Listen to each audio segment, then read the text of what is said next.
চেহারা ও শরীর নিয়ে কুরুচিকর মন্তব্যের বিরুদ্ধে এবার আইনের আশ্রয় নিলেন ওপার বাংলার জনপ্রিয় অভিনেত্রী শ্রাবন্তী চ্যাটার্জি। সামাজিক যোগাযোগ মাধ্যমে দীর্ঘদিন ধরে ওজন বৃদ্ধি ও শারীরিক গঠন নিয়ে বিদ্রূপ ও ট্রলের শিকার হচ্ছিলেন তিনি।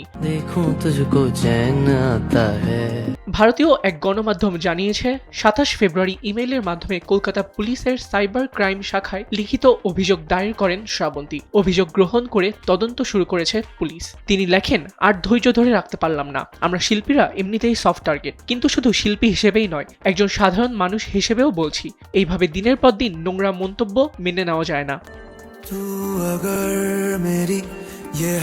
অভিনেত্রীর অভিযোগ, না জেনেই তার চেহারা ও শরীর নিয়ে নেতিবাচক মন্তব্য করা হয়েছে, অথচ এর পেছনে ছিল পেশাগত প্রয়োজন। সম্প্রতি ঠাকুমা ঝুলি নামের একটি ওয়েব সিরিজের কাজ শেষ করেছেন শ্রাবন্তী। সেখানে একজন ঠাকুমার চরিত্রে অভিনয়ের জন্য প্রায় 10 কেজি ওজন বাড়াতে হয়েছিল তাকে। তিনি আরও জানান, শুধু পুরুষ নয়, এই ধরনের মন্তব্যে অনেক নারীও অংশ নিয়েছেন, যা তাকে ব্যথিত করেছে। আবিদ খান, সময়ের আলো।